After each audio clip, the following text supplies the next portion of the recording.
This is a HeadGum podcast. Today's episode of the Black Girl Nerds podcast is brought to you in part by Flatiron School is an outcomes-focused coding bootcamp offering the best in online web development education. Lean on instructors for professional support, move at your own pace through their proven curriculum, alongside a thriving community of students finding purpose through programming. Learn to code online, but not alone. Flatiron offers a job guarantee and comprehensive career coaching. Over 98% of grads accept job offers within 180 days of graduating. Flatiron School is offering Black Girl Nerds listeners free access to their online bootcamp prep course, plus $500 off your first month's tuition towards their online web developer program. Visit flatironschoolnerds.com. That's flatironschoolnerds.com. Learn, love, code.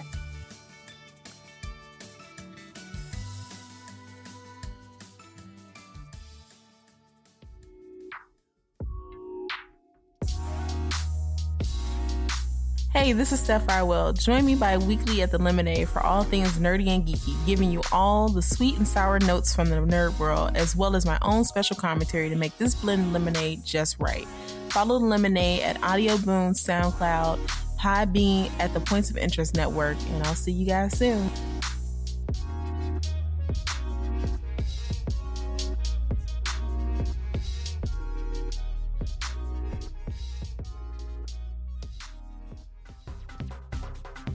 Hey, I'm Nick. And I'm Victor. And this is Megashine. Megashine is a queer, people of color weekly podcast, and we talk about anything from drag to comics to video games to boys and anything else in between. So if you want to listen to us, we're on iTunes, Stitcher, and SoundCloud, and you can follow us on Megashine Pod and Megashine on Twitter. That's right. So follow us, talk to us. We'll be here. And we out. This is Sanai Sydney, and you're listening to the Black Girl Nerds podcast. Hello, I'm Regina Hall, and you are listening to the Black Girl Nerds podcast. Hey, this is Kim Whitley from Next Friday, You Know Sugar, and you're listening to Black Girl Nerds. Yeah, they really are, y'all. Hey, I'm Jean Grey. I'm a polymath. If you don't know what that is, look it up. This is Black Girl Nerds podcast. Yeah. This is Theo Rossi, and you're listening to the Black Girl Nerds podcast. Hi, this is Sam Benjamin, creator and star of The Few.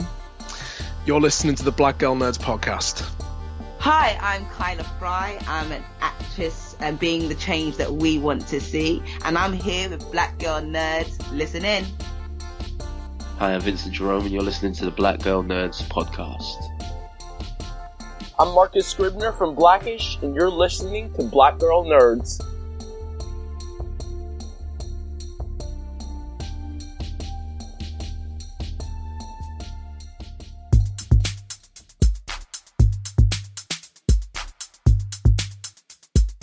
Five, 6, 7, 8. Holla boys and girls, it's the BGN. Coming from the Marvel world to the DC friends. All the way from Hollywood to the PCN. She defends everyone from sleazy men. Won't apologize for spitting Shonda rhymes. The space that we make is never colonized. We're talking games and movies and actors. Better shake your booties for Black Girl Nerds. Better shake your booties for Black Girl Nerds. Yeah, better shake your booties for Black Girl Nerds. Ha. Better shake your booties for Black Girl Nerds. Better shake your booties for Black Girl Nerds.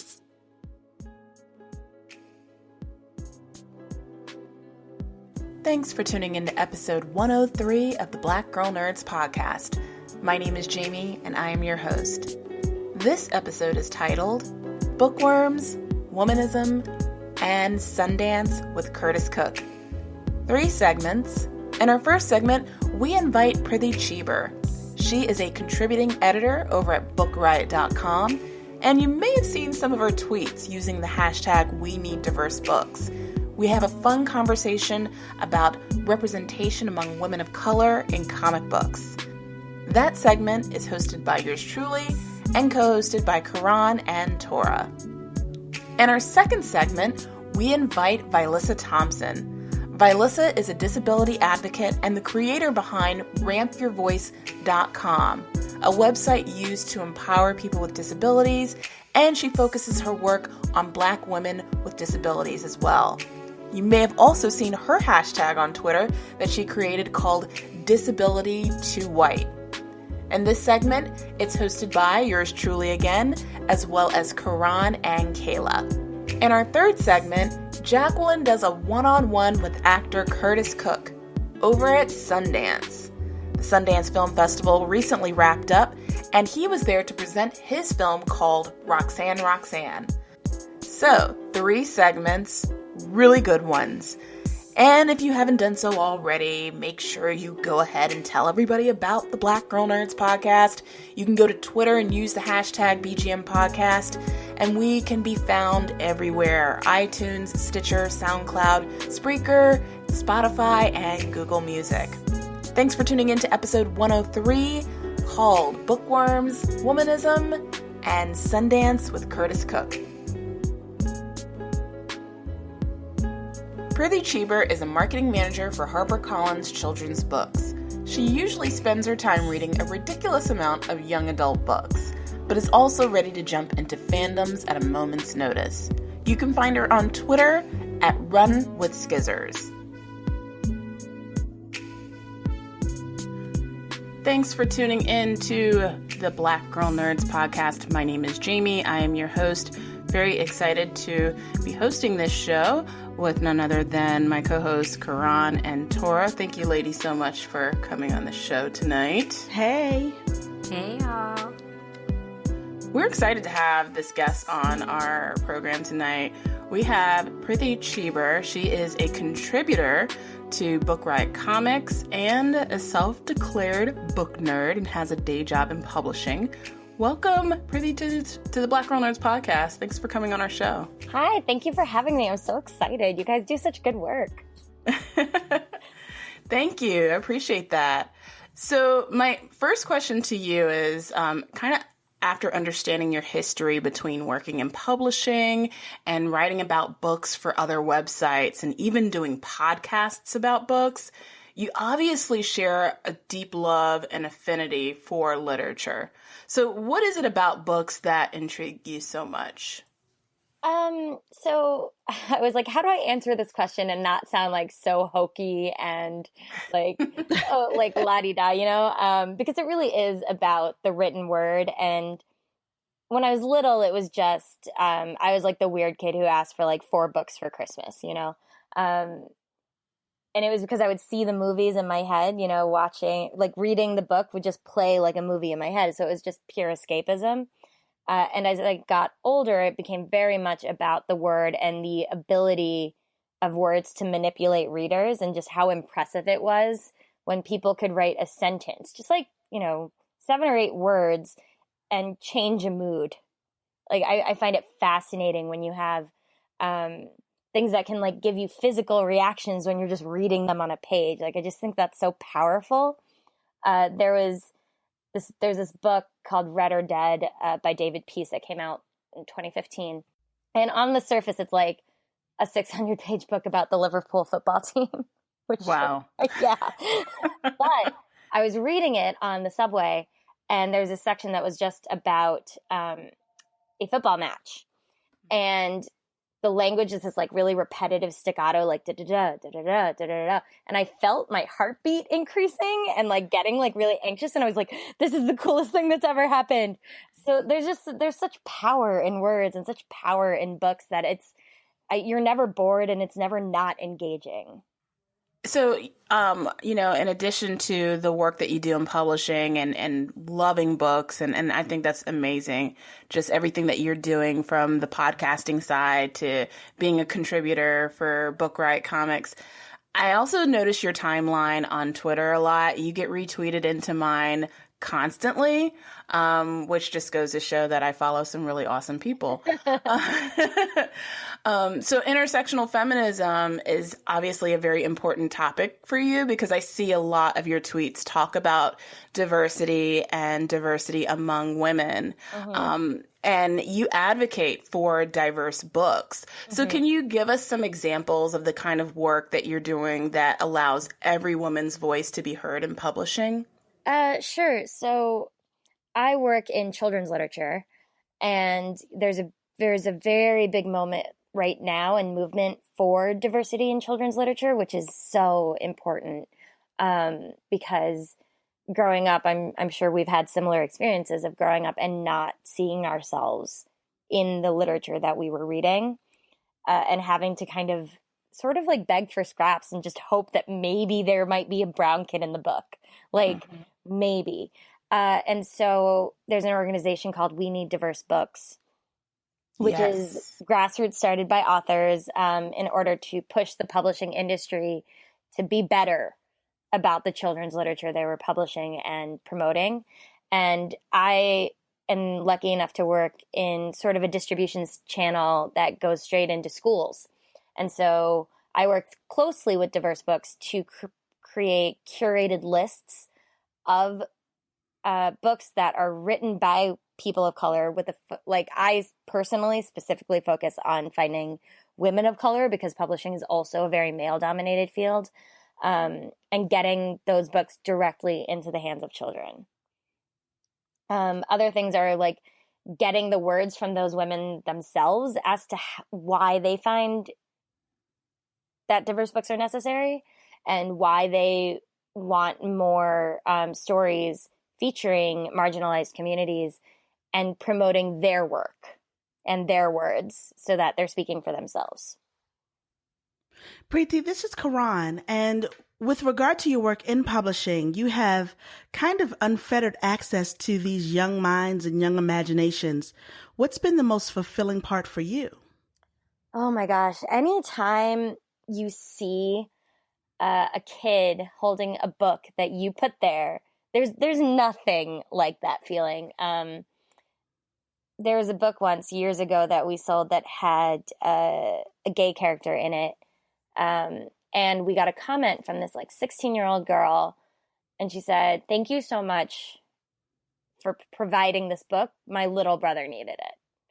And I was I cried a little, and it was just this moment of oh, this is what it's for. It's to validate and to provide children with this thing to show every kid that they're important and to provide kids with tools to learn empathy.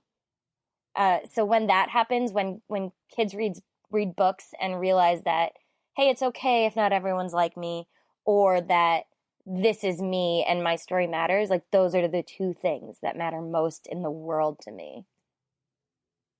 So how do you yourself contribute to and encourage the young to write their own stories, to be a part of the process and not just be receivers of it?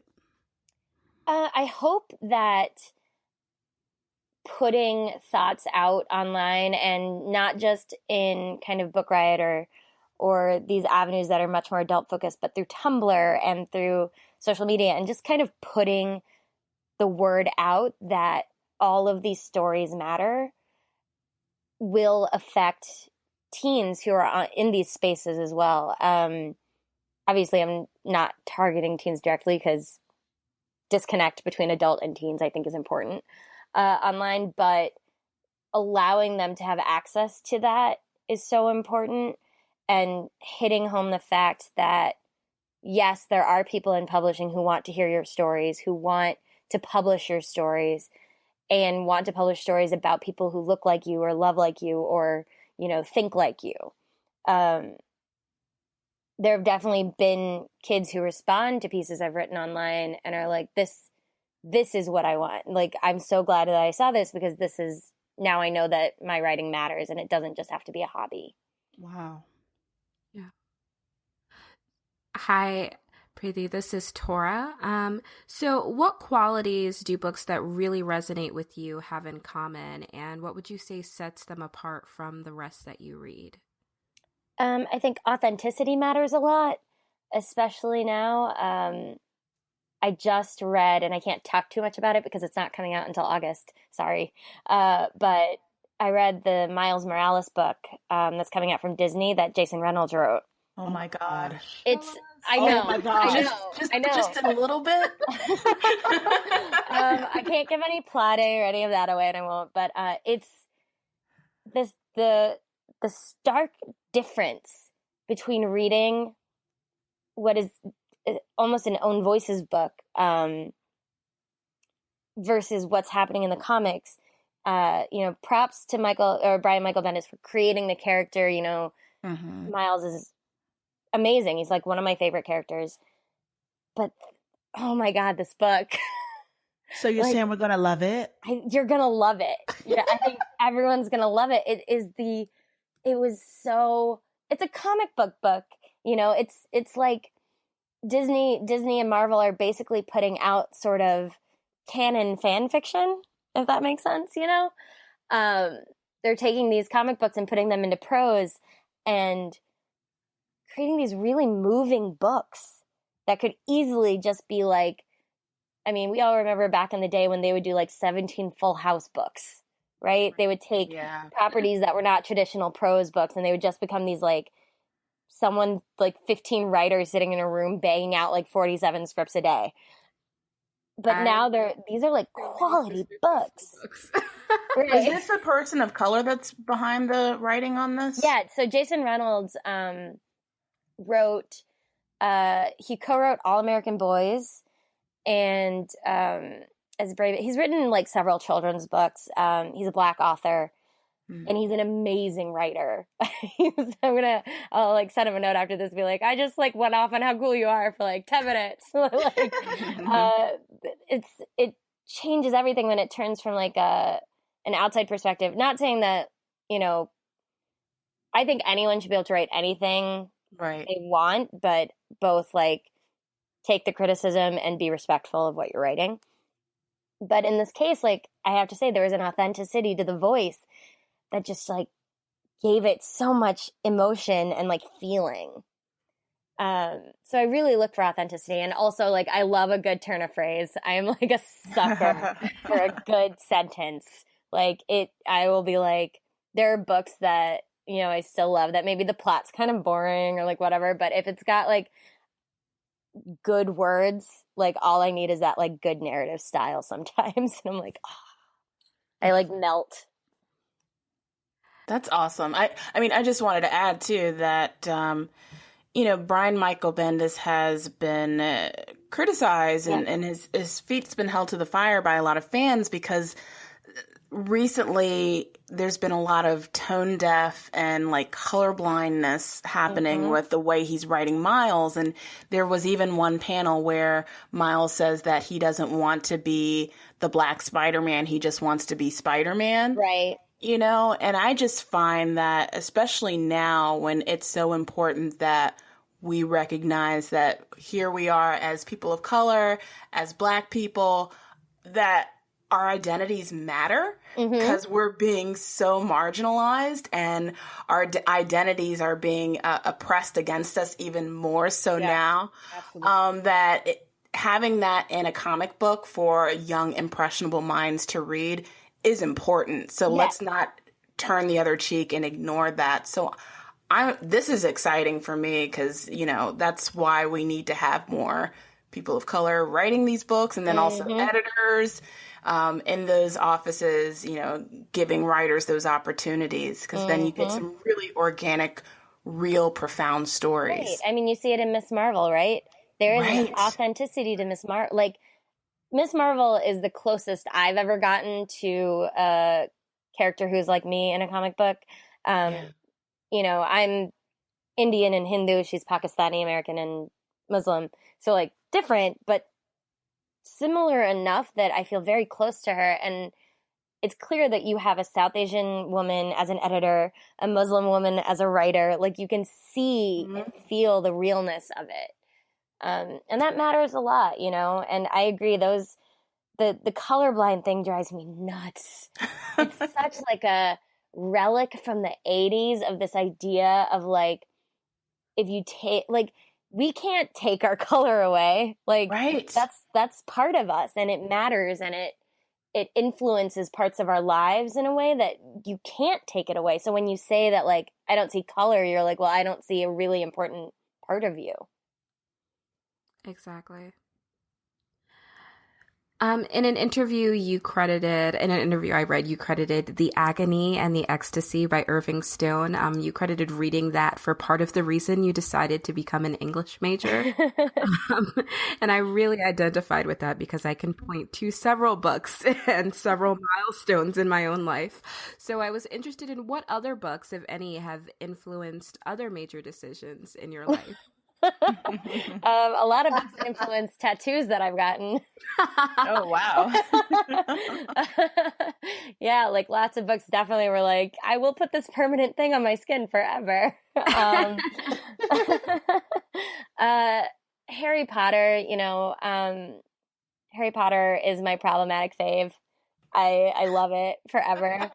I recognize its shortcomings, but I read the first book when I was like 14, and then the last book came out when I was 23, I think, and had just moved to New York, and it just encompassed a whole part of my life and influenced my wanting to go into children's literature like 1,000%.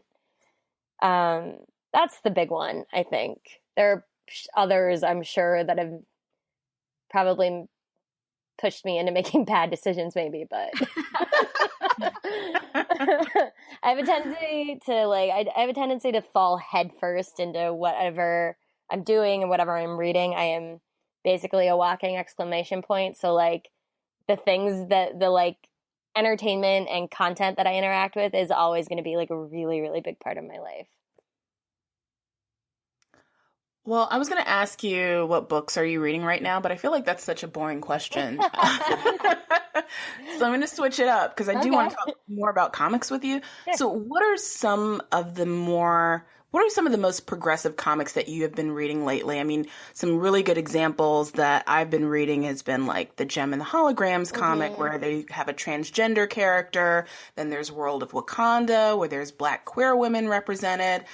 So what are some comics right now that you could recommend to listeners that are super progressive and intersectional?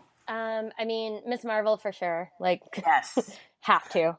It's so good. But it is, I mean, it's not even that it's so good. It's so good. Right? You can't oversell it. It's so engaging. Like, you don't have to be like a longtime comics reader to engage with it. It's just, she's the new Spider-Man. Everyone and loves that's not her. a stretch saying that. No. That's not an exaggeration at all. Not an exaggeration. I think she has the potential to be just as ubiquitous. Saga. I love Saga. Yes. Oh my God. So much. It's so good. I really like what Archie Comics are doing a lot. I'm a huge Archie nerd. For whatever reason, a lot of Indian people really love Archie Comics.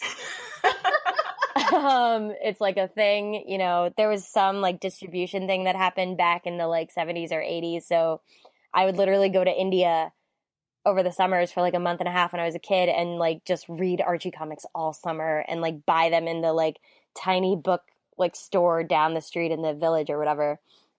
But they're doing a lot of good work. Like in Chip Zdarsky's Jughead series, Jughead came out as Ace, which is a big deal because, major franchise, decades old character identifying on the LGBTQIA plus spectrum is nothing to sneeze at.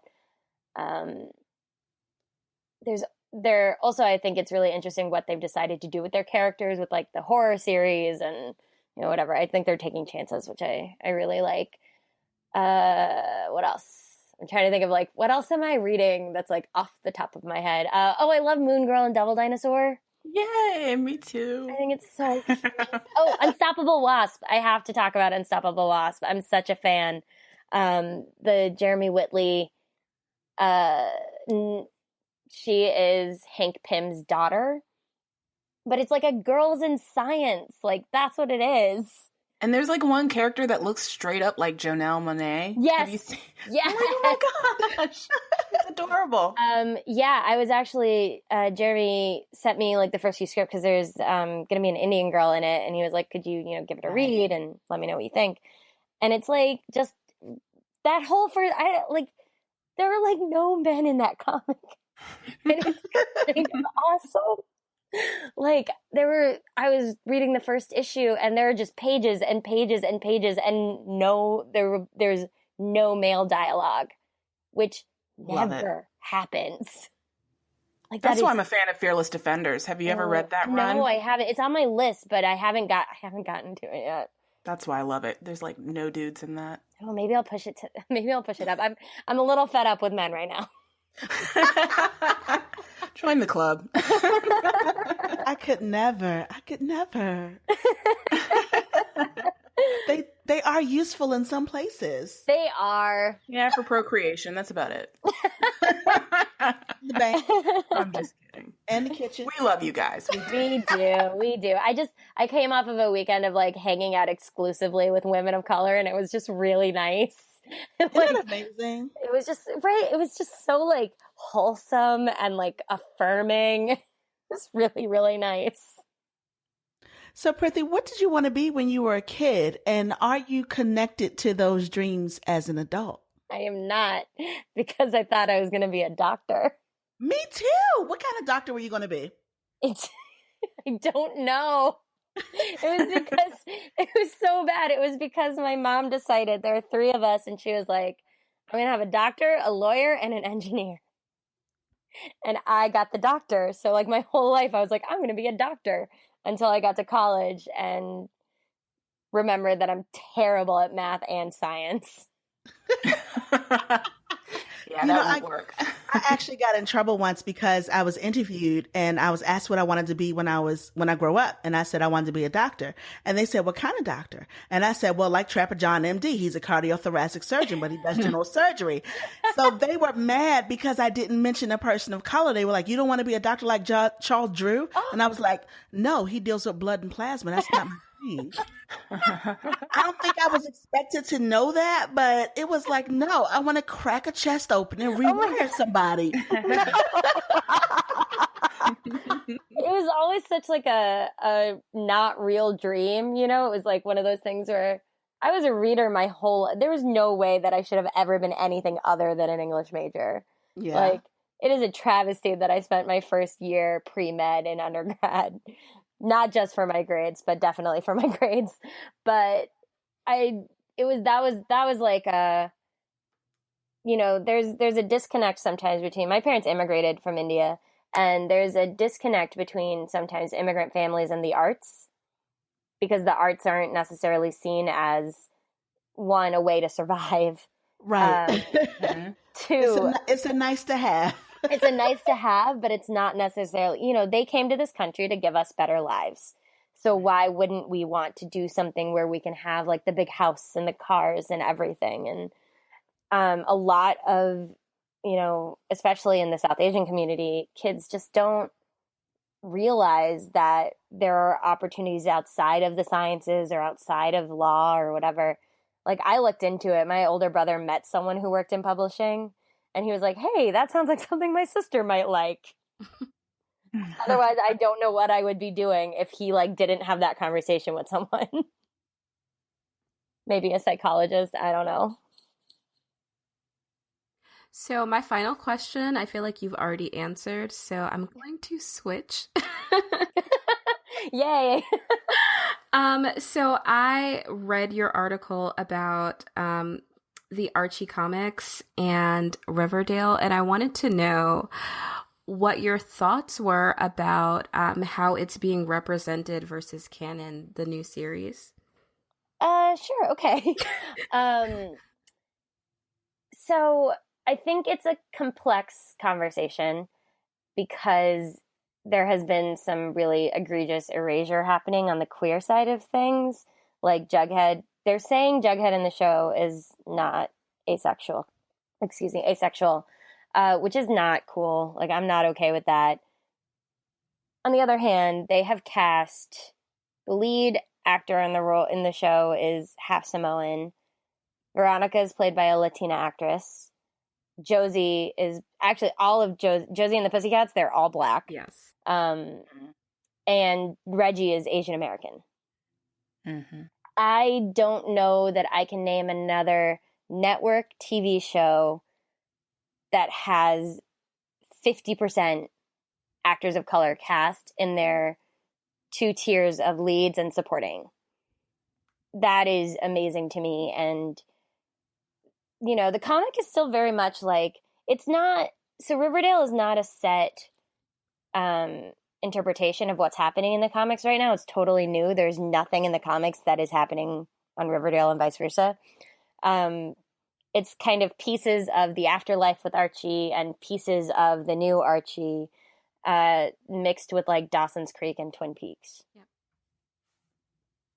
But I think they're bumbling a little bit in terms of certain representation and doing a really good job in terms of other representation, like giving work to actors of color, which it's really not easy to get work when you're not white in Hollywood. So, you know, you support what you can when you can.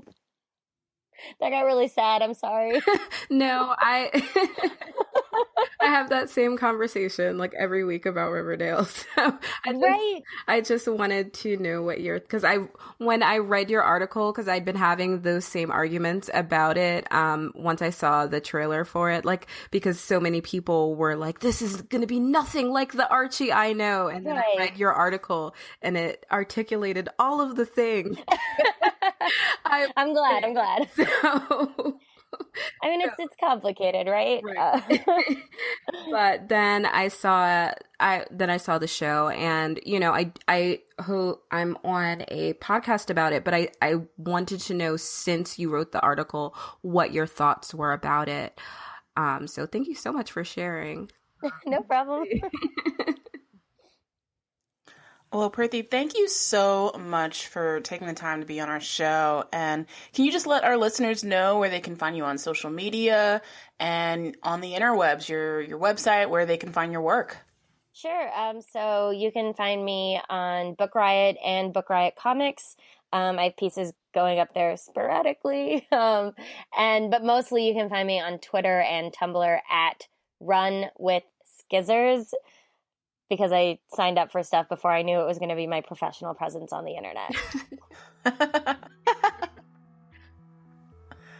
Thank you so much. This was great. This was a fun conversation. Thank we really you. enjoyed chatting with you. Thanks for having me. This was so fun. I can't wait to hear it.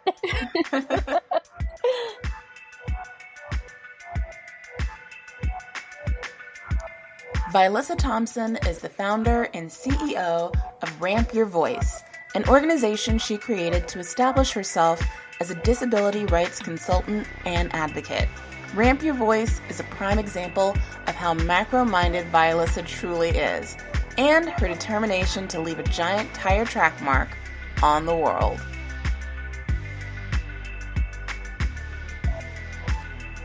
Thank you for listening to this special edition of the Black Girl Nerds podcast, this special segment of the Black Girl Nerds podcast. My name is Jamie. I'm your host. I'm very excited to talk to you about this guest who I've been so impressed with on social media. She is an online advocate. She has her own website where she's doing phenomenal work.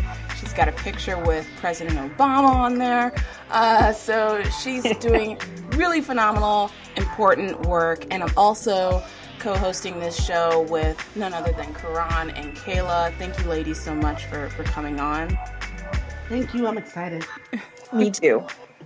So we have Villissa Thompson. She is a disability advocate, and she is the founder and creator of Ramp Your Voice, which empowers those with disabilities and also is a great resource for allies to be able to help with this very important work. Thank you so much for coming on the show, Villissa. Thank you so much. I'm so excited to talk with you all. So I see you working really hard out here in these Twitter streets. I mean, that's how I got hip to you, is your hashtags like disability so white, and so many others. And I see that you're a huge advocate in this area, and your website, Ramp Your Voice, which is a huge extension of your work, is targeted towards fighting equality and justice for people with all disabilities. And you use it also as a platform to empower your audience as well as inform allies. So can you tell us what led you to create Ramp Your Voice, and what led you to use Twitter as a tool for your work? Well, I created Ramp Your Voice in 2013 as a way to fill in this gap that I saw within the disability movement. I did not see many, particularly Black disabled women, talking about issues that matter to me, or coming from a space of being a social worker like myself, and then having this experience on top of it. So as being somebody who loves to write and really had started blogging a year prior, I figured, why not create a space and fill in that gap? And so that's how Ramp Your Voice got started. Just me wanting to do something different. And over the past almost 4 years, it has grown to be this platform to where I tell stories from this intersectional lens of being a Black disabled woman, as well as a social worker, as well as an advocate, as well as someone who fights for not only my own rights and freedoms, but for the freedoms of those that look like me. And what I love about what I do is that I'm able to empower other disabled people, particularly Black disabled women. My work has always been for us and about us, and to really now be in that space to where I can be so unapologetically Black and disabled, and to really speak on what matters to me is so empowering for myself. And so that's just where it began, just me seeing that gap and wanting to do something about it. I love to use Twitter. Been using it a little bit more within the past year to connect with other advocates and like-minded allies who are talking about the issues that matter to them. So Twitter has just become this space to really make those connections and to really cause trouble, or the good trouble that I like to say. We're creating hashtags like disability too white over the late last spring that target the erasure of Black disabled people and other disabled people of color. And what does that mean to us when we don't see ourselves in this movement, when we don't see ourselves in this community? And that kind of goes back to why I created Ramp Your Voice, is that lack of visibility.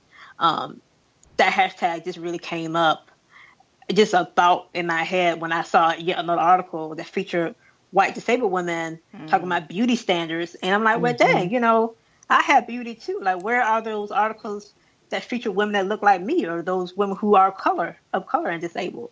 And it just shot off into something that just exploded into this much needed conversation that I think that members who are of color and disabled really been feeling for a while, but really have something to really latch on to really talk about it in such a way that it can no longer be ignored. So Twitter had just been this space to where I'm just able to call out people who are wrong, call out issues that are wrong, meet other Black disabled women, meet Black women like you all who are doing phenomenal work to empower Black women in different areas. It's just a really just big connection space, and just really expand on my work and just be able to really be more creative and to really think of ideas and also learn so much as well. So Twitter, has just become that space to where, it's lit. It gets lit sometimes. And it's a fun space. Sometimes it get a little suspect sometimes, but for the most part, it's been this great medium for me to grow and for me to just really expand on what I do. And people also do reach out to me about projects or just wanted to learn about different things. So it's been a great medium for me to use. And I'm glad you mentioned the name of the hashtag, because I apparently quoted it wrong. It's disability too white is the hashtag that you coined. Okay. But people get it that way too. So it's all had the same message, meaning that we have too much whiteness when it comes to representation. Yeah, right. At the same time. Right. So we talk a lot about intersectionality and feminism. We just had a podcast recently about that topic. And rarely do we talk about Black women and women of color with disabilities. And you yourself define yourself as a womanist. So I do want you to tell our listeners, which I'm pretty sure most of our listeners know what a womanist is, but just in case, let them know what a womanist is. And also, you know, why do you think we don't hear enough conversations about Black women and women of color with disabilities? And what can we do as allies, as able-bodied feminists and womanists to be more intersectional, to advocate for all women? Well, I want to start off with the definition of womanism, and womanism is a social theory that is deeply rooted in the racial and gender oppression of Black women. Womanism, unlike feminism, is a theory that includes the various identities Black women may have, including disability. And for me, womanism, where I feel safe as a Black disabled woman and believe that all of my identities are seen, understood, respected, and accepted. One of the reasons why I gravitated towards womanism and not feminism was that I personally could not align myself with a movement that has a history and still does exclude two of my three primary identities, which is Blackness and disability. The feminist movement has been ableist and also racist. Yeah. And so for me, I don't have the time or the spoons to teach white women to not only respect my Black womanness, but also see me as an equal, as a disabled woman. So for me, womanism is a space to where I don't have to explain why Black lives matter. We understand that. I don't have to explain the struggles of Black women. We understand that. I don't have a problem with educating Black women about my plight as a disabled woman, because I feel that for me, as an advocate, educating others is a part of that. So for me, I have the spoon to teach my people being Black women and Black people in general, you know, about what it's like to be disabled.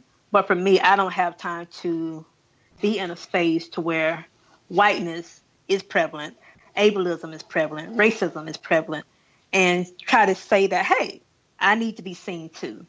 So that's why for me, I do define myself as a disabled womanist, because that's one less fight for me to have to do as somebody who has three oppressions that I'm having to fight with every day. So that's really why I gravitated towards it. And that's not to say that I don't understand what feminism is or don't support the principles of feminism or feminist theory, which is I do. But I just really have issues with the way that the movement have not respected or validated Black women, disabled women, and for those of us who are at this intersection. So that's why, for me, I cannot in good faith call myself a feminist. And so I feel that when it comes to allyship, I feel that there's a lot of work that can be done with that. The first is checking your own privileges and your own biases and prejudices when it comes to disability.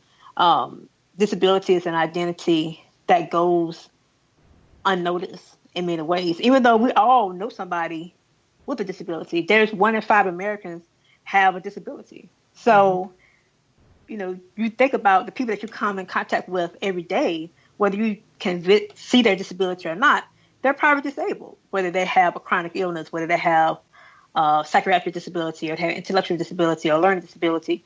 You know somebody who's disabled, whether they disclose that to you or not. So to really check yourself in how you think of disability from a medical model standpoint, which just focuses on the symptoms of disability or the diagnosis, to a social model understanding of disability, in that we live in an ableist society, which is why people are disabled. So really learning the culture of disability, learning the terms that we use. Like for myself, I call myself a disabled woman. I do not say that I am a woman with a disability because I use identity first language. Just like we say we are Black women, or we are, you know, somebody who's LGBT may say that they're a queer woman or a lesbian woman. I use identity first language to say that I am disabled versus the person first language. So really as feminists or non-disabled feminists, really understanding the culture of that. And also just really giving us the space, kind of like what you all are doing today, to really talk about our experiences and knowing that, yes, we are all women, but we all experience this world differently when we factor in other identities, such as disability, particularly for those of us who are visibly disabled, like myself.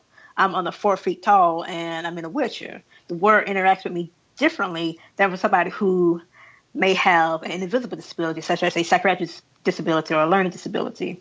So just understanding that just because we have one shared identity doesn't mean that we all experience the world the same way or the world reacts to us in the same manner. And, I just really wish that, particularly for those of us who are actively on the ground, if you're going to have protests or meetings, just doing simple things and making sure that they're accessible. Accessibility doesn't really cross people's mind until somebody in the wheelchair comes up and there's 3 steps to get into a building.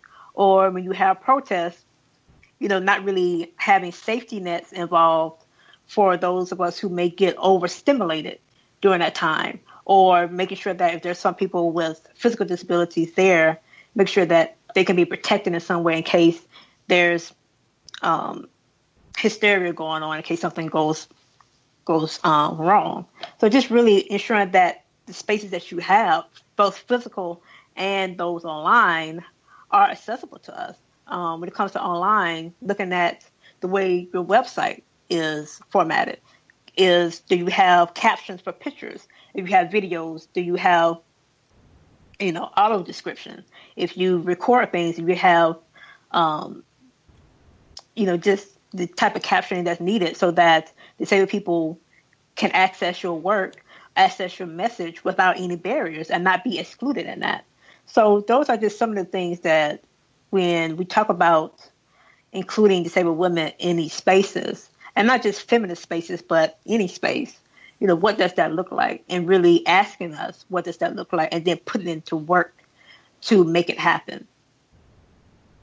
Vala, so this is Caron, and I am a disabled veteran and also a Black woman and a womanist. Now, there's a huge disparity between how men and women are treated within the disability systems, especially when it comes to benefits. And many times, at least in the VA system, many claims are denied for women and reduced to women's issues or their reproductive history. They'll get denied for their claim because they have an existing condition that was related to childbirth, or they have fibroids, or so they'll blame it on something else. What has your experience as an advocate for the disabled taught you about race and gender discrimination within the system?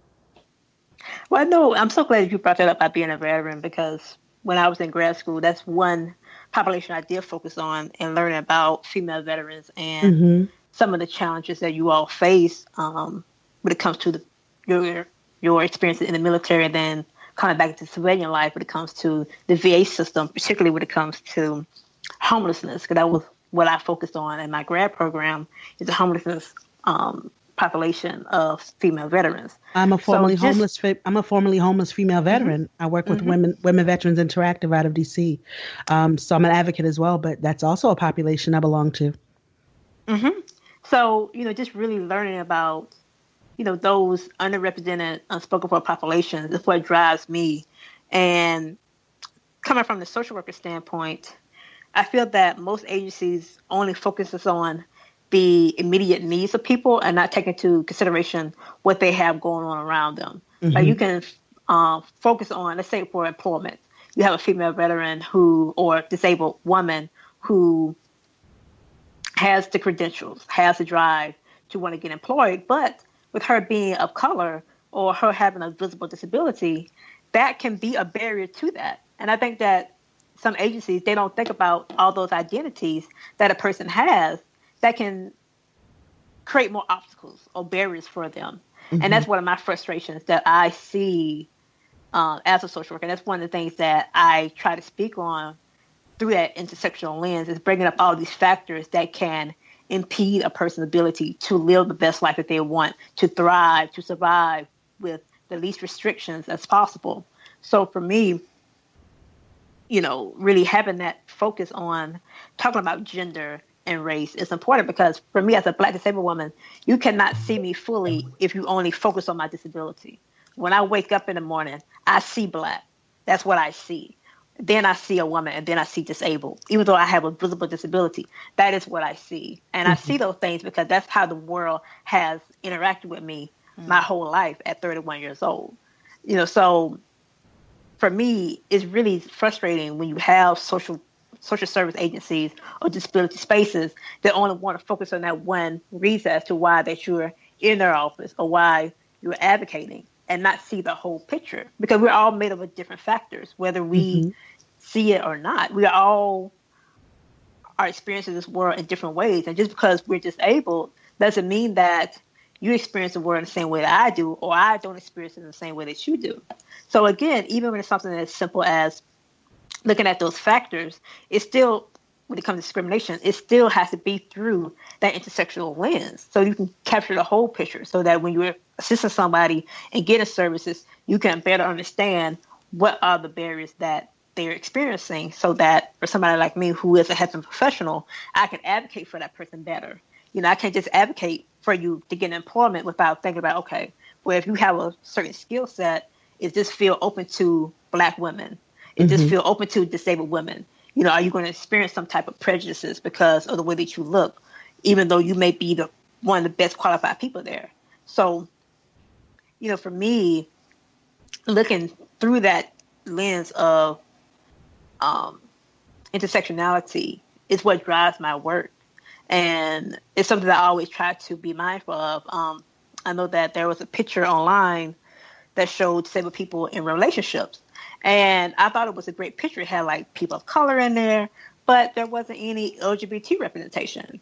And for me, I was like, hold up, there are LGBT disabled people. Why aren't they represented in this same kind of picture? So again, it's just that type of consciousness that I always try to have when I talk about discrimination, and to really look at it through all facets and make sure that I'm being conscious of myself, and making sure that if there's other people who's doing good work, that they stay conscious of things as well. You mentioned invisible disabilities, and this is something that I actually talk about quite often, because so many of us who have served the country have what are considered invisible disabilities. They're things that you can't see. They're not obvious that we have disabilities. Like, for instance, I have a spinal condition that was service related. I have a nerve damage. We have, mental health issues. There are things that you cannot see. So for those of us who do have invisible disabilities, ones that aren't physically obvious or related to or that are related to mental health, how has Ramp Your Voice addressed the stigma and the judgment that surrounds people who are disabled but don't look disabled? Well, I know that for me, I always try to speak on that, because my life as a visibly disabled woman is different from somebody else. One of the things that I know is that I don't have to prove that I'm disabled, which I know that is something that those with invisible disabilities have to do. They have people dismiss them like, oh, you look healthy, you're not disabled. Or, oh, you're able to walk, you're not disabled. Or, oh, you're able to work and function, oh, you're not disabled.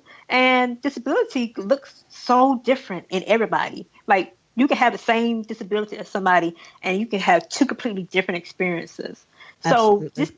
So just that ignorance alone of not being able to see somebody's disability and just dismissing it, that's problematic, because you're not seeing that whole person. You're not looking at them through that holistic lens, as we like to say in my profession.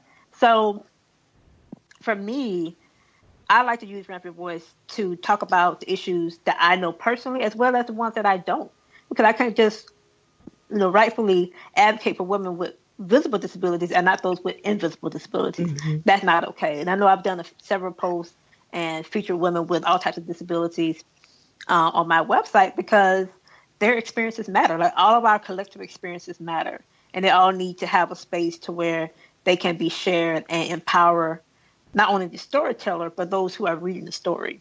And that's what I want Ramp Your Voice to be. And I know that even for myself, I know I've been very candid about my disabilities. I know I've written one time about going through a state of depression and writing about that. And I know that, for some women, like writing about that, they really feel empowered because they don't see Black disabled women talking about being depressed or what did that look like. And then how did they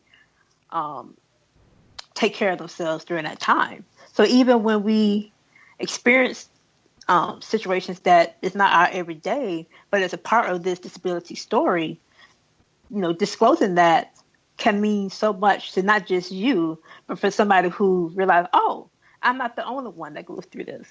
And I think that telling those stories really allow people to really see that it's not just them. When you talk about your service and you going through homelessness, that's not just you. So you speaking that up and really affirming other women who's like, I've been there or I am there. And I too can go beyond that and to do work that's impactful and to uplift other women. Because I'm sure that in your work that you find women who listen to your story and really feel encouraged from that. Because I know I do in my own advocacy work. Yeah, and that absolutely. energizes me.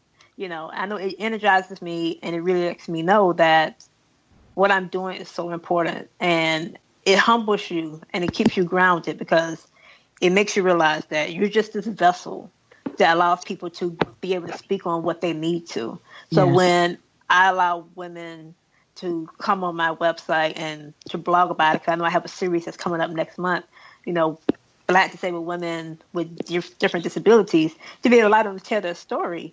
I know they're not just telling their story to me, they're telling a story for themselves and to anyone else who can relate. And I think that for Black women, we need that so much to be able to have those spaces. And that's one of the things that I really want Record Voice to be, is that safe space to where all Black women experiences and other disabled women of color experiences are seen, and to be that space, because there's really not many there yet. And I want more to be there, but, as I'm one of the handful, that's part of my charge in doing that. Hi, Villissa. It's Kayla. I am really impressed with what you've done with your platform and all the things that you're providing. What you do with Ramp Your Voice, with the services you provide, like students with disability consultations, disability acceptance, and sensitivity training.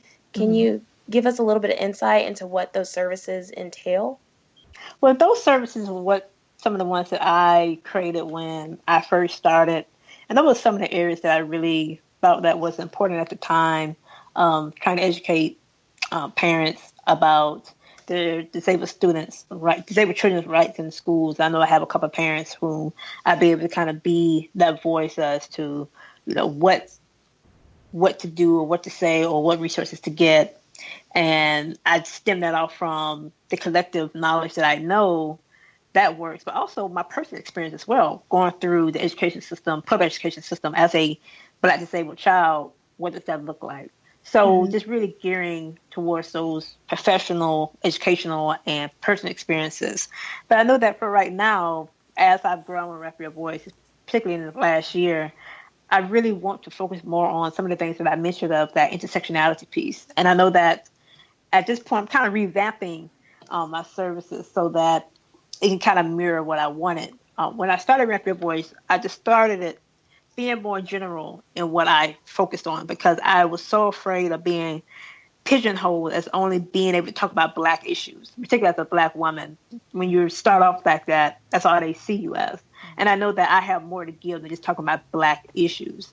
So broadening myself to where I could talk about education, politics, healthcare, really allowed me to be where I am today, to where I could talk about those things, and then add the intersectionality piece, and then add those Blackness factors. So for me, it was kind of a method to the method there to really make Rep Your Voice so that I can push myself up to be viewed in this way, and then I can kind of infiltrate the system without them knowing that I want to talk about Blackness, disability, intersectionality. So for right now, I'm really focusing on molding Rep Your Voice into that space that I wanted to be from day one, but wasn't sure how our community could take it if I just came off as being unapologetically Black and not just kind of doing it the way that I did. So right now, my services will change from what you stated to more intersectionality pieces, writing opportunities, doing presentations, which I love to do for professionals about intersectionality, about understanding disabled experiences. I know that I do that a lot when it comes to social workers, speaking at social work conferences, about trying to get social workers information, since our definition and understanding of disability is so outdated and at times can be very harmful to what we need to do as a profession. So just really opening those services up and kind of redoing that is kind of my goal plan for Rampant Voice for this year, to really get it to where I want it to be, that I really wasn't very comfortable with starting off with, but now that people know that I can talk more about than just Black issues, I can do more Black issues like I want to. So just really kind of updating it to that. But yeah, sister's trying to get paid this year. You know, that's right. Hello. We all are. Amen. Amen. Because the one thing that really gets me, particularly when it comes to Black women, that people expect you to do this work for free. And I'm like, no, like a sister got to get a check every now and then. I got bills. I got student loans to pay for. So, to really, make an impact and also be able to support myself, it's something that I'm really focusing on this year, and to really do that through the means that matter to me. Like I said, presentations, blogging, public speaking engagements, doing consulting about certain issues. Those are the things that I'm passionate about. And, everybody else, getting it out here, why not me? Why not us? So I, just really want, Rampant Voice to continue to be that space to where, you're going to get the realness out here. Like, I don't hold back at all. And I want Rampant Voice to be that space to where you know what you're going to get, and you're going to get the quality and the understanding and the in your face truth that I think sometimes isn't always there. And I think that as Black women, we understand the importance of speaking our truth, living our truth, and demanding that our truth be respected. So I think that for me, that's what the rewrapping of Rampant Voice is going to be about, is respecting the truth that I have to share and allow other women to share as well. I want to go back to when you said that you were wanting to make a place where people feel safe to share their experiences. Mm-hmm. What do you hope to provide people with disabilities under this new administration, where they may feel unheard now more than they ever have? Well, I think that one thing I want us to realize is that it's okay to be scared, because I know I'm scared. I know we're all scared of what the heck is going to happen over the next, not even 4 years, just this next year. Mm-hmm. Next week. Yes, next week. Next week. So, and it's okay to be scared. I know that's a human reaction. That's a human emotion. And, I've been having to do a lot of self-care to really not get sucked deeply into that fear. But once we overcome the fear, what are we going to do next? And for me, I want to continue to keep telling the truth. I don't want my voice to ever be silenced because of who we have at the White House or who we have running certain departments. The truth still to be told, and your truth still matters. I think now more than ever, that whole word that people like to throw around, solidarity, that's real now. Mm-hmm. Like, we have to stick together, mm-hmm. or we're all going to be up the creek without a paddle, as they like to say. So for me, Rampant Voice is going to continue to do what it's doing now, is speaking that truth. And I want other people, disabled women, particularly disabled women of color, to keep doing what they do, because we just have to keep doing it, because I don't know what's going to happen if we don't. I think that if we get to that state to where we allow our fear to consume us, that's when, in my mind, they start to win, because they want that fear to keep you quiet. They want that fear to make you conform and fall in line. So I think that as we continue to call out the BS for what it is and to really hold people accountable, even when they have these positions to where we're unsure of what they're actually going to do, to me, that's really a part of what I know I'm planning to do over the next year and the next 4 years, to continue to put up the good fight and to really protect the rights that I have and protect the rights that other people have too. Because it's real out here. This is not a drill. This is real life. And banding together and doing what we're doing right now is giving people platforms and spaces to talk about their work, talk about the issues that matter. That's going to be so instrumental over the next 4 years to continue to do and to be on the ground and doing the legwork for those of us who are able to do so, and to be heavily involved in politics and learning about politics. If you're not very familiar, educating yourself is going to be so crucial, because nobody needs to fall for the okie doke because they don't understand how the three branches of government work, or understand how to contact their representative to make sure that they vote a certain way. All those things matter so much. So if you're unfamiliar with politics, unfamiliar with how the system works, there are some great resources out there to arm yourself with, and to read those books, and to listen to podcasts like you all, or to read blogs like mine and other advocates, to really see how solidarity and unity and this continuing to fight, even when we're a little weary, is going to really get us to where we need to be, and hopefully in one piece still.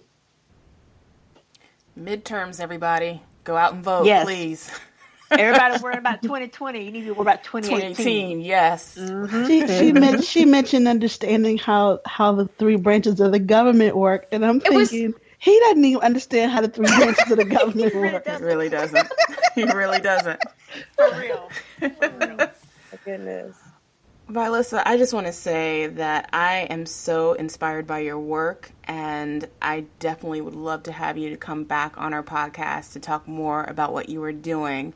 And thank you so much for being on our show. Can you tell our listeners where they can find out more about Ramp Your Voice and where they can find you on social media? Yes, you can find me at rampyourvoice.com. You can email me at Villissa, and that's V as in violin, ILISSA, at rampyourvoice.com. I'm also on Twitter at Villissa Thompson and at rampyourvoice, and on Facebook with the /rampyourvoice. So I'm everywhere on social media. So just find me, hit me up if there's if you're a disabled person of color, particularly a disabled woman of color, and you want to share your story, if you want your story on my platform, do feel free to let me know. I'm really looking forward to, like I say, continuing to tell our stories and giving us that space. So, and I'm here, just let me know what you need. And this work is for you all. It's not about me at the end of the day. It's about you and what messages you want to see and what you want to hear. Such important work and so needed. Thank you so much. Thank you all. Thank you. And continue to do the good work, ladies, because your voices are just as needed. Thank you. It's been a pleasure. It really has. Curtis Cook, born in Dayton, Ohio, is an actor and director, known for Shutter Island, The Interpreter, and Arbitrage. You probably also saw him in Luke Cage as Uncle Pete. Well, he has a new film out where he plays the role of Dave in the film called Roxanne Roxanne. The film also stars Mahershala Ali and Nia Long.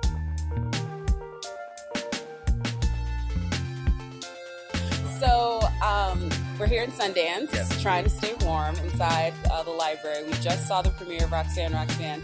So, Curtis, Cook, sir, how was it to watch it with an audience for the first time? Let me tell you. So, I hadn't seen it before. I didn't get a pre-screening of it. And when she hit that pose and the name Roxanne Roxanne came up and the music started and the crowd went crazy, it just shot this fire up through me. I was like, yes, because I'm a kid from the 80s. You know what I mean? That was my music. Yeah. As soon as I heard it in all the beats, I was like, yes, this is Nice. Dope. It's dope. Right. I was going to say that. I didn't want to sound cold. No, this is the thing though. Dope has come back. Yeah. It is so come back because there's just no other way to describe it. Like, I feel there's 2 films at this festival where you're like, and somebody asked me for the 1-word review. I'm like, dope. Go ahead. Roxanne, and The Incredible Jessica James. Two great movies. I think have a lot of similarities in that they have 2 African American leads that are completely charismatic in their roles, and you can just feel it out, like off of the screen, and you know that you're like, I just want to be friends with them. I want to know your truth. I want to know everything about it. And there's some really heavy moments in this film. Some of which, were kicked off by you, I might add. No spoilers. No spoilers. Heavy moments, I'll just say that. Heavy moments in the film. Right. So you're not shy from that because, this ain't the only thing you got going on. And I would just say this. So what's it like? You've had a storied career, a long career, maybe doing a lot of things people don't know, doing your TV, doing your films there. How has Luke Cage changed it, though? Because one episode, and I bet you. Oh, my God. That pivotal episode. Yeah. I'm sure everybody has seen Luke Cage. And it's like... Our audience, anyway. Yeah. It's like, there was a meme made of me about that scene. I'm like, what? Are y'all serious? I've done movies with Martin Scorsese, Sidney Pollack. Yeah. Ain't nobody telling them, I did the thing. And everybody's talking about it. Did you feel it immediately? Like, right after it came out, did people start coming up to you saying, Uncle Pete! Uncle Pete!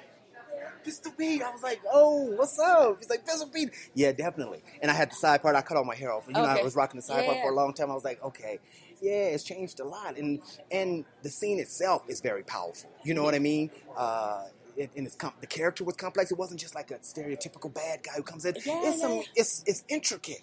I'm really excited for season 2. We have this meme right now that we're talking about Shady Mariah. Have you heard about this? Because Mariah changed in the middle of the season from one thing to another. She went from Oprah to I don't know, I can't even think of the chick gangster. You know what I mean? From House of Cards, Robin Wright and House of Cards. Yes, went to that. Took it there. So. What was it like being in those family scenes? Because you knew that these are all flashbacks, so what's it like? The beauty of it is, of course, we did a big table read beforehand, so you got to really see, Mahershala and I knew each other well, and they were saying, I am the prototype of which he becomes, so that was beautiful. And then to have somebody like LaTanya Richardson, a seasoned actress who knows her thing, have these incredible stories, and able to relate quickly, it was dynamic. It was totally dynamic. And y'all felt like a family. Yeah. Even in that tracking shot, where you go from the whorehouse to the back room, and that I think is what some people don't necessarily know about organized crimes and community cultures. It is a lot of that. There's some really dirty stuff that's being put up front so that you can keep a family together. You know what I mean? And that's in American society. Let's keep it real. Everybody. All of these people who are major politicians and all this kind of stuff. A lot of it, you start digging, you see a lot of what do they say? JFK's family were bootleggers. They all came from, a lot of times, not what a prohibition made half of our modern day politicians, right? So there's all of that. And obviously we love Luke Cage, but how is it different though now? What are you looking at parts and you're saying are you saying, you know what, I've done this thing and I want to really just do something different now because I can? Or are you saying, let me just take this moment and enjoy it? Well, to be totally honest with you, I'm still looking for that bigger role. Yeah. You know what I mean? And it'll come. I know it's coming because I'm getting to do very quality work. I just started Narcos. Yes, and I was just about to go there next. I'm like, you all over Netflix. And so I'm really fortunate. And this character is also complicated. Yeah. Coming into season 4. I have a 5 episode arc in there. So, and I just did this comedy. Remember Amnesia that I just shot actually right before I came out here. So it's an Indian film, like a Bollywood film. Oh, very cool. So I'm getting to do all this array of stuff, and so and if I look back on my career in general, I kind of go, oh my God, I've done a lot of different things. It's hard to peg me. He's not the bad guy. He's not the good guy. He's not the thing. So I think a lot of times people get difficult. But if you know what I'm saying, bring me in, give me the information, it's going to live. Yeah. It's going to live on the screen. I like it. I think it's great because I was talking to someone that I was doing the interview with you, and I was trying to tell them, and they knew Uncle Pete. I was like, this has been acting for 20 years, right? And in stuff for 20 years. I always think it's really crazy too when you have things like that. And then I'm looking at, Marshall was last year, and everything that he did, I'm getting like verklempt thinking about Moonlight. I'm sorry. Moonlight, yes. That's very nice, yes. And House of Cards, but look at that, same thing. Yep. And now he's having this year, so maybe next year is the Curtis Cook year. From to your get... mouth. From your mouth. But we're here at Sundance, Yes. and Sundance, I will say, is one of these few festivals. Every festival talks about diversity, but Sundance for a long time has been way ahead of the game with their incubator program. I mean, Ava and Ryan, they all came up through here, and they've always been really big about getting diverse filmmakers with different voices. Unfortunately, sometimes it never goes past Sundance. Yeah. You know what I mean? What is it like for you as far as your Sundance experiences, what you've seen? I've joined the alumni. Okay. Because this summer I did the Sundance Lab. That's their incubator program, basically. So this year I was up here, and once again, like you said, there was very diverse. Majority of the screenwriters were women. The piece I done was by Annie Silverstein. It was called Bull. It's about a black bullfighter. That's what they used to be called back in the day.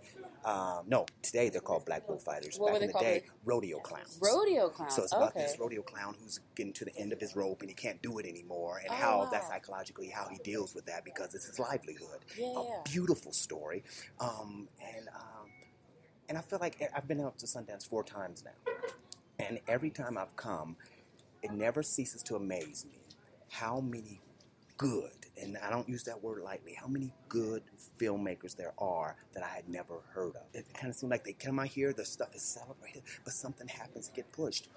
I'm thinking and I'm feeling that that's starting to change. I'm starting to see a lot more younger film. I mean, because, like Netflix, like Amazon, like... They're changing the game. They're changing the game. I mean, I don't know if we would have gotten a Luke Cage TV show 5 years ago. And with a black showrunner. Yes, and that was the other kicker. Yes, well, like, we're telling our voices. It's one of the reasons why we have this space, Black Girl Nerds, is because... we didn't feel like we're comfortable in comic book culture. And so we were like, all right, I'm going to create my own space. And it's been awesome to have that. Speaking of which, with as you talk about the things around diversity, right? Because did you read some of the stuff when Luke Cage came out and like people commenting on it? Because I had a juxtaposition. It was either, I love everybody commenting on every aspect of TV shows, but I felt that some people maybe didn't get perspective. Okay. Did you see any of that when everything came out, or were you just seeing all the good? And it's, I try to filter through the noise, and that's not to say I'm only listening to the good stuff, but sometimes if you hear something bad over and over again, maybe that takes a minute to just kind of view it a different way, because obviously if 20 people say the same thing, a lot of people may not like it. I think it's powerful to have a black man in a black hood saying, I'm going to go be a vigilante. Yes, and I'm going to go be a vigilante. And I don't know if everybody got that. Right. You know what I mean? And so I was just wondering, as somebody that was involved with it from the inception and knows how much blood, sweat, and tears they put into that show, how much you saw. Yeah.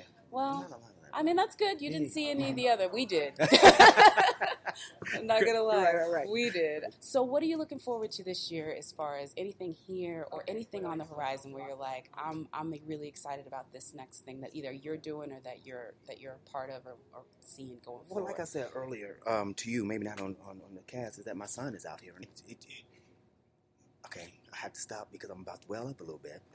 Yeah, I'm seriously. It's... How powerful was it seeing it? It was amazing, really amazing, and that's what I'm looking forward to. Watching him go through this shit and find himself and flourish in it. Oh my God! We're gonna get emotional here. Sorry. It's okay because I mean it's. So we're covering Gook too, and it's one of those ones, man. When you see the press notes for stuff, you circle it and. It's really great, too. I love this about filmmaking, is it becomes like a family thing. Yeah. It really does. And unfortunately, that's somehow some things that kept us out now. And I love that it's bringing us in because we now have people like you. And now we have legacy families, African-American families in entertainment. And they're not just acting, we're producing it. And directing and all of it, writing. Yeah, so that's really, I have a lot of projects that are on the horizon, and I'm very proud of them. And probably do a play. Okay, this I'm a theater nerd girl, so you can preach to me about it all day long. I mean, I really feel bad because I don't live in New York. I never lived in New York, but I've probably seen more playbills than most people. Because because I grew up with that. Like, you know, I was literally like Glee. Like, I was like, this shit was not that cool when I was in high school. We got beat up for this all the time. Nobody was like, let's go sing along at show choir or like musical theater. Like nobody went to our version of Little Shop of Horrors. I tried. You tried. You sold tickets, but nobody came. Just your mama. But I was happy. I'll still be happy. And I like that theater's having a better moment right now. And if you see Jessica James, she's actually a theater nerd in that. Okay. Yeah, that's like what her character is. But just to sum it up, and then I'll let you go because we all got to bundle up because it's freezing outside. Yeah. It's about to be a snowstorm. Your son, when he calls you up and he says he's got the role, what did he say? Like when he says, "Okay, I got this," and it's going to be at Sundance. What was that?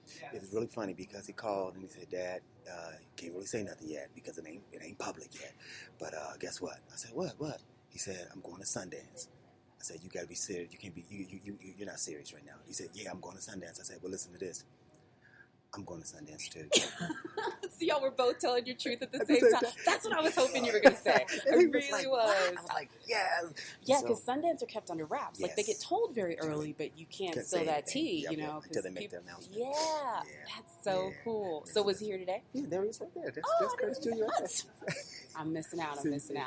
Anyway, well, thank you so much for taking the time to talk with us. And next thing you have, please hit us up because we love talking to. Well, tell your few listeners as well. I tried to do this promotional for myself. I was trying to be the Black Lightning. Okay. So I put it online. Black Lightning. Yeah. They were trying to do it for the whole Arrow and all of that franchise. They were trying to Let's go. Curtis Cook for Black Lightning. Look on my Twitter and this whole little promo I did of me playing Black Lightning. I wrote and directed this thing. Let's do it. Thank you so much. You have a great day. You too. Black Girl Nerds is giving out some quick Patreon shoutouts. These are for our $50 or more Patreon supporters. Maylee Johnson, Opio Okeo, Sonia Sam, Jeff Dewing, Lauren S., and Susan Jackson. Thank you so much for donating $50 or more to the Black Girl Nerds Patreon account. And you can always support us by going to patreon.com/Black Girl Nerds. The Black Girl Nerds podcast is produced by Jamie Broadnax. Various episodes are edited by Jamie Broadnax, M.R. Daniel, and John Bauer. The opening theme song to our show is written and performed by Samus. Various instrumentals are performed by Samus, Sky Blue, and Shubzilla. You can find episodes of the Black Girl Nerds podcast on iTunes, SoundCloud, Google Play Music, Stitcher, Spreaker, and Spotify. That was a HeadGum podcast.